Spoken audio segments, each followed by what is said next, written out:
Priya Nalkur, welcome to the conversation today. Thank you so much, John. Happy to be here. It is a real pleasure to be with you today. We've had this on the schedule for a long time. I've been looking forward to it. We finally get the chance to sit down with each other. You're joining us from Austin, Texas. I'm south of Salt Lake City in Utah. And today we're going to be talking about the diversity, equity, and inclusion landscape and how to be leaders within this, shall we call it volatile, polarized, political climate that we're in, and how to lead within this context, within this environment. I'll just say on the outset, it frustrates me to no end that this has become a polarized, politicized topic. I truly believe that the vast majority of people want to treat others with dignity and respect. I think most people wake up in the morning just wanting to be kind to others. And yet these terms have become politicized and this has just become such a hot button issue for so many people. And I think it's just so sad because again, I think most people want to be treated well. They want to treat other people well. Most people don't wake up in the morning thinking, how am I going to marginalize people today? How am I going to treat other people badly today? And they certainly don't want to be treated badly. And yet, this is where we find ourselves, right? We find ourselves in a situation where people find it difficult to have conversations, where people feel hurt, outcast, where people feel like they don't belong, where they're excluded, where certainly there are prejudices and where there is bigotry and injustice and all the things, right? And it's just really sad that that's the context, that's the environment that we find ourselves in. But I do think there are things we can do about it. And so that's really what we're going to try to unpack and what we're going to try to explore together today. As we get started, I wanted to share Priya's bio with everybody. Priya Nalkur is the president of RoundTable Institute, where she leads a global group of coaches and facilitators to help companies build more inclusive leaders in workplaces. She is a professional speaker, coach, and facilitator and has taught at Harvard Graduate School of Education and the Heller School of Social Policy and has several courses on Udemy for business. She is the author of the recent book, Stumbling Towards Inclusion, Finding Grace in Imperfect Leadership. And I love that title, by the way. Thank I you. do think we need to hold more grace for ourselves, for each other. We're all imperfect. Of course we are. So anyways, I thank you again so much for joining me. Anything you would like to add by way of your own background, personal context before we dive on in? No, I think you nailed it. Let's get into it. Okay, cool. Well, so I kind of prefaced it, but anything on kind of the outset as we kind of lay the foundation that you would like to share just from your perspective of kind of the current landscape and where we sit today? Yeah, first of all, I really agree with your framing, right? Most of us are good human beings, or at least like to think of ourselves as good human beings. And we have good intentions, and sometimes our impact doesn't match our intention, but that's what it means to be human. Yeah. And it's unfortunate, I agree with you, that the word or the acronym DEI is now cast under the shadow of evil. You're not allowed to do it. You're censored. You have to be filtered. When really all we're talking about is inviting people to the party and helping people feel understood and seen. And that's all we want as humans. Whether it's leadership, friendship, relationships, families, anything, that's what we're striving for as humans, is to be understood by each other and to understand each other. We live in a social world. We can't get away from that. And it's really a small percent of us, a small percentage of us who qualify as sociopaths or psychopaths who are not interested in that kind of life where we don't have a conscious, but our conscious tends to lead us towards things like including other people, welcoming them, being curious about each other, listening, sharing stories. So it's the things that we should have learned in kindergarten that I find myself teaching leaders today, right? Saying please and thank you, but beyond that, really feeling what it means to say please, to say thank you, to forgive ourselves when we make mistakes, to not believe in a stupid question, but to ask the question and say the thing that we really feel without filters as we could in kindergarten, but somehow over the course of our lives, lost track of the ability to do so. So, I'm here to help people confront that fear they have in saying the thing that they really mean to say, but for whatever reason can't or don't have the skill or are afraid to do so, and to liberate people from those censors and filters that I think are relatively false. Yeah, yeah. Well, I appreciate that. As you were talking, I was just thinking last night I took my son who's in junior high, ninth grade. He's going into high school. They did an orientation. He'd go walk around the high school, meet his teachers for next year, all of that, right? And I have older children, so I have children that have already gone through this high school. I really am quite pleased by how well the administrators, the teachers at this high school have done at just making it an inclusive place. Like I mean, every high school, they're teenagers, right? So there's going to be some clickiness, there's going to be, some of that, right? But nothing like when I was a kid, right? Like it is such like in comparison, such an inclusive place. Like people are just friends with each other and they're kind to each other and they don't bully each other. And even if they have their friend groups, they still are are kind and reach out to each other and will include each other in other things and all of that. I'm just like, oh my gosh, I was talking to my son about it. I'm just like, this is so dramatically different, than like what it was when I was going through junior high and high school. And it's such a positive improvement. Like I'm so happy that that's how it's been for my children. As they've gone through, the education system. And I was also, just reflecting, I'm like, okay, I hope this means that these future generations, I hope this means that this translates into the future workforce as well.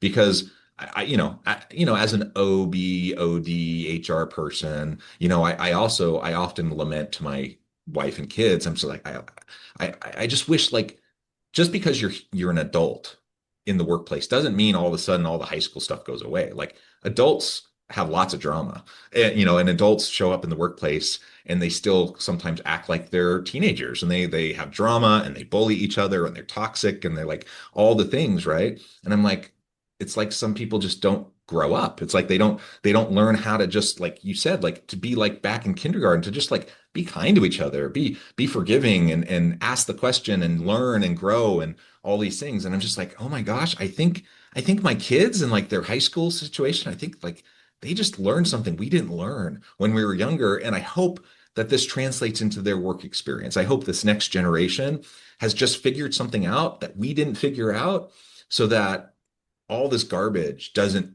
carry forward with them when all of a Mhm. sudden they find themselves in that kind of environment. I hope, fingers crossed, but I guess I don't know. Anyways, I just wanted to kind of share that as Yeah, kind of a hopeful future. I have that too, and I also am someone who idealizes and romanticizes life. As you know, my daughter is also in ninth grade, and I sometimes I walk away from time with her friends thinking, "Gosh, I don't have to worry about these kids. They're so strong, they're so independent, they're making good choices, choices beyond I could have ever made at 14 years old, just really clear in their thinking." And the other part of me that is not so romantic and idealistic recognizes that they're living in a very different world. Sure. That the Yeah. advent of social media helps me to ground myself in reality to say, actually, some of this stuff is still happening, but it's happening a little bit more insidiously. It's not as in your face as it was when you and I were in high school, and they're still having to navigate and build new skills that you and I did not have to build at that age to understand that they're living a world in reality, in real life, but they're also living this world online that still requires them to navigate tricky social dynamics, exclusion, inclusion, mean behavior, bullying behavior. And so they're living in in some ways, a more complicated world. And yet I hold out hope, like you do, that they will develop the needed skills to work in an environment where they can truly be kind to each other. I also have a lot of compassion for people who have gone through a journey growing up with people who have been mean to them or have excluded them categorically, regardless of their social identities. and Yeah. have not actually gone on a healing journey to get to the point in their mid 40s where they can be effective, compassionate leaders. It takes some work to heal from this, all the psychological baggage we bring to any moment. And I have compassion for people who have not done that work or not recognized that they have to do that work. So all of us are on a journey, and yet I still have an idealistic view of the future, thinking these kids are going to be okay. If these are the kids who are going to lead us into the future, I feel pretty fortified by that. Yeah, man, I sure hope so. Yeah, I hold out hope for that. Yeah. I really do like your point though about like just having grace that's come up multiple times, having grace for ourselves, for others, embracing our humanity, like just recognizing like life is tough and we all have different forms of baggage. Like some people have heavier baggage than others, Yeah. right? People have dealt with hard things. But the reality is everyone has some form of baggage. Everyone has to work through different things. And so that just what does that mean? I mean, that means I have to hold grace for myself. That means I have to hold grace for others. Like people don't always respond the way that they should, clearly. And I can definitely be very harsh and judgmental around how people respond to a certain situation, a certain context, or I can take a step back and reframe it in my head the way we started the conversation today, that most people aren't sociopaths. Most people don't wake up in the morning thinking, like, ha ha ha, I'm gonna like hurt people today. Yeah. Like most people don't do that. Like most people want to just live their best lives and they want to do the best they can. And different people have different triggers. Different people have, like there's just things that people may or may not, have done a good job of working through, or they may be in the process of working through. And life is just hard, like life Yeah. is just hard. Yeah. And so, being forgiving of ourselves, being forgiving of others, I think that's part of the path, part of the journey of being inclusive. For others, like if we truly want to open our arms and embrace everyone and like include everyone and help people to feel needed, wanted, valued, I think that inherently just means we have to hold grace and be forgiving, right? Yeah, yeah. And I think that narrative has emerged because of the way we've been talking about leadership historically. So I would say, in the 70s, 80s, 90s, leadership was really talked about in terms of competencies, right? You needed to be performative, you needed to perform at a certain level, you needed to have certain outcomes, you needed to have a bottom line, and you needed to be transformative or transformational. And when people didn't get that right, they were implicitly and explicitly punished for it Yeah. and started to believe that they couldn't be leaders. And my personal belief is that everybody is a leader, whether you like it or not. You are just the way you're walking around in the world, just the way you're holding your body and presenting yourself to others influences others. So you have power to influence and to create change if you choose to accept that you have that power. Sounds very, Star Warsy, but it's true. We do have that power. Um, but we make a mistake, we get punished for it implicitly or explicitly by ourselves or by others, and then we stop trying. But grace and self-compassion allows us to keep trying. It allows us to make mistakes. It allows us to say, hey, I'm human. Mistakes are how I learn, right? I learned to walk by making all kinds of mistakes. I fell on my butt 100 times before I could actually walk on two legs. And it's the same thing as we're adults. If we're not giving ourselves that compassion, we stop trying. And the thing about the words diversity, equity, and inclusion is today, 2026, they're kind of scary words. And fear keeps us small. Fear keeps us from trying. Fear keeps us from self-compassion and grace. And the way to move through the fear is to say to ourselves, I'm probably going to get it wrong. I'm probably going to make a mistake, and I'm human. And if I do this, especially if I make a mistake, I'm implicitly giving others permission to come along with me. And to me, that's what leadership is. Leadership is about courage. It is about grace.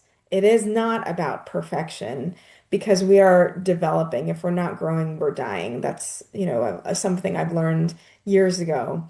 And so we have to accept that we are imperfect. That's the only way we're going to create change and influence others. Yeah, and we need to model that, like model appropriate vulnerability around our Yeah. imperfection, right? Like nobody is fooled by the facade of perfection. And maybe in previous, I'm doubtful. I guess I didn't live and work in these previous generations, but I'm doubtful that anyone was really fooled by the facade of perfection. But maybe they were, I don't know. But certainly today, people aren't fooled by it. Like people know that their bosses aren't perfect. They know they don't make perfect decisions. They know that their lives aren't perfect. They aren't fooled by any of it, right? And so you don't need to put on that facade. And in fact, all it does is erode trust because no everyone knows it's fake. So really what is going to help you engender trust and build relationships is to have an appropriate level of vulnerability and to Mhm. just model for your team that grace, that forgiveness, the self-compassion, and the compassion for your team. That, yeah, mistakes do happen. I'm going to put my foot in my mouth, despite whatever good intentions I have. I'm probably going to say something stupid. I'm going to put my foot in my mouth and I can acknowledge it and I can just say, oh, I'm sorry. I really didn't mean it that way. This is what I intended. Let's talk through it. I'm sorry. Let's, how did that impact you? Let's have a dialogue, right? Like, and model for them, like how to go through that when those types of things happen. And that, like you said, that then creates a space where other people feel safe and free to do the same. If all you ever do is put up this facade of perfection, and anytime the slightest little mistake happens, um, either there's some like immediate consequence for it, or yeah, implicit or explicit kind of negative competence consequence happens for that. All that happens from that is like you have the shutdown of this psychological safety, Right. and people no longer are going to engage in that space. People are going to self-monitor. They're going to ultimately shut down. They're going to only only share when they think it's completely safe, Yeah. which ultimately in a space like this means there's not going to be a whole lot of sharing, right? Yeah. When we lose the capacity, we block our capacity to develop shared and collective potential and wisdom. Like that's what we're doing in organizations, whereas we're trying to build potential or trying to build collective wisdom here. And when people shut down, we lose the capacity to do that. Yeah, and I mean, like, I feel like I'm a fairly educated guy. I am an ally. I am an advocate. I am, someone who engages in these conversations all the time. Um, and but I'm sure that I still will say and do things that probably are, putting my foot in my mouth or, will rub people the wrong way sometimes. And my kids are not shy about telling me, Yeah, I like know kids are amazing. Yeah. like my kids, my Gen Z kids, and some of it's just generational, right? So it's like some of Sure. it, like I think with my peers, my generation, the things like what I just said, fine, they're gonna have no problem with it. But in my Gen Z kids generation, like I just said something that for them is, they take issue with. And I'm like, well, okay, this is a learning moment for me, Yeah. right? Yeah. Like I Yeah. could either just shut down and say, oh, I guess I'm never going to talk about this with my kids ever again. That would be the dumbest thing I could do. Like Right. or I could like actually engage in a healthy conversation with them and say, oh, tell me more, like help me understand. Like that certainly wasn't what I meant. That wasn't what I Yeah. intended. Help me understand. And I can't tell you how many times I've had those types of conversations with my kids. Yeah. And, sometimes they roll their eyes at their dad, blah, blah, blah, right? Like every teenage kid does. But ultimately, I think we have a relationship where they know that they can have those conversations with me. And I want them to know that. I want them to have those conversations with me. I want to learn from their perspective, right? Yeah. And man, I sure hope that that's the kind of learning that we all want. I want like any leader who's, leading in a multi-generational workplace, whether they're leading boomers all the way down to Gen Z. Like I want them to recognize that, yeah, how you're engaging with different generations might look different. Like how you're communicating with them might come across differently. Like, and that's tricky. That really is tricky. It's Yeah. okay. It's Yeah. okay to acknowledge it's tricky, and it's okay to acknowledge that, sometimes you're not going to get it right from their perspective, and like have the conversation. That's right. I believe that life happens in our conversations, um, because they're the relational context that give us all the emotional range that we get to experience life through, and I think the humanity happens in the repair.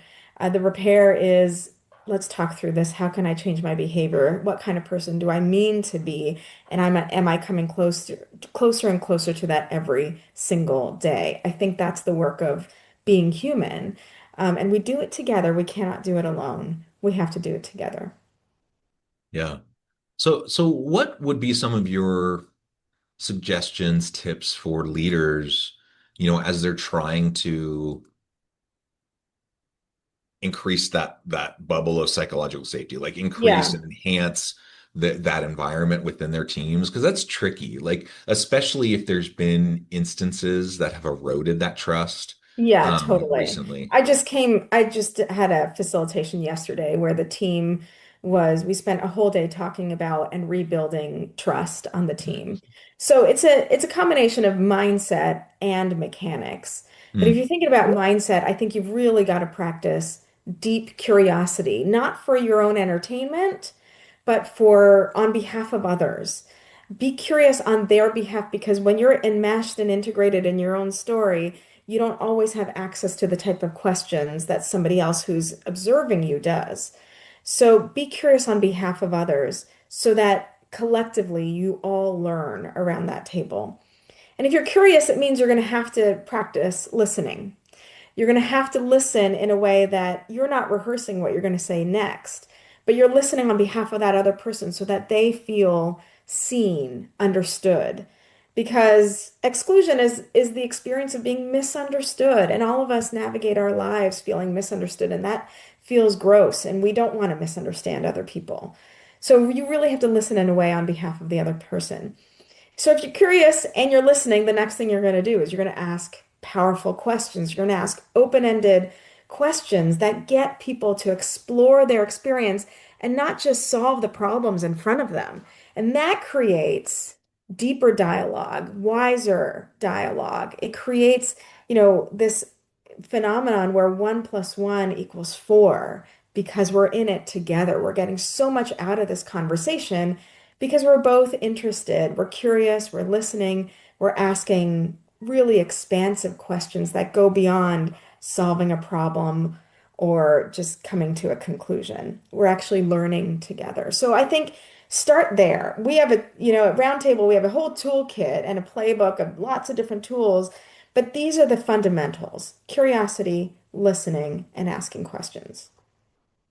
and maybe the last question I'll ask is, like, how do you do this when you're, we're I suppose you might work in a workplace where everyone has the same political leanings as you, everyone has the same kind of socioeconomic, political background as you. Like, diversity isn't just racial, ethnic, Right. sexual orientation, sexual identity, like all of that, right? So the political aspect, the political Yeah. polarization is so hard. So like Yeah. how do you deal with this? How do you handle this That's some of when my favorite work to do because I believe, and speaking of mindsets, I believe that resistance is a gift. And when there is resistance, you're right on the edge of deeper wisdom and deeper potential. So if you're able and willing to acknowledge what resistance looks like, particularly when there's polarity, and we happen to see it in political, you know, leanings or biases and yeah, yeah. assumptions.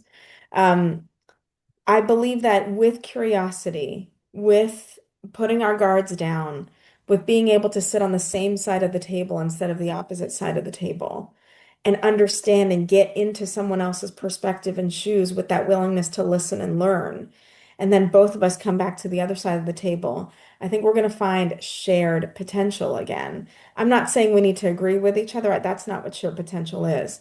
Shared potential means, oh, we can learn together, even if we stay grounded in our views. And together we might come up with something that neither of us could have come up with on our own. That is not a middle ground. I'm not into compromise necessarily. I'm into deeper wisdom. And I think if we come together and recognize we're resisting each other and see that as a gift, the same way I see conflict as a gift, it's an opening to more understanding. And so I invite my clients and the people I work with constantly, like, yeah, avoiding conflict is easier because conflict is scary. And if we're not, if we're avoiding it, if we're not getting into it, we keep ourselves safe, right? Or at least we have the illusion of safety. But if we're willing to get into it and dance together in there and maybe throw a few punches, we stand to get stronger together on the other side of it because we've just created something new. So with some skill, and, we teach people how to do that with skill and safety and a lot of courage. Like I said before, I think leadership is the work of courage. Um, we actually can discover things that we would have never discovered on our own, or that we would have never discovered if we just stayed in proximity to people who are similar to us in belief and identity. I love it. I love it. Well said. Priya, this has just been a great conversation. I know at the time I need to let you go, but before we wrap things up, I just wanted to give you a chance to share with the audience how they can connect with you, find out more about your work, where they can find your book, and then give us the final word for today. Thank you so much. So my website is theroundtableinstitute.com. You can also find me at priyanalkur.com. And what I'd like to share with people is that, we've taken all our work from inclusive leadership and we talk to our clients about what they want and what they need. And of course, because my clients asked for it, I wrote this book, Stumbling Towards Inclusion. But it's 2026, it's our 10th year anniversary. What we're doing now is we're taking leaders out into the wild. We're taking them away from their screens, away from their laptops, away from their boardrooms because they've asked for it. They want an analog experience of leadership and they want to be courageous and brave and they want to overcome their fears. So this fall, we have a program called Courage Quest where we're taking people out on a quest that requires a lot of their courage to go out in the wild and practice leadership raw with each other. And that's what I'd like to share with folks. That sounds awesome. Thank you so much. It's just been a real pleasure. I encourage the audience to reach out, get connected, find out more about what Priya and her team can do for you. And as always, I hope everyone can stay healthy and safe. They can find meaning and purpose at work each and every day. And I hope you all have a great week.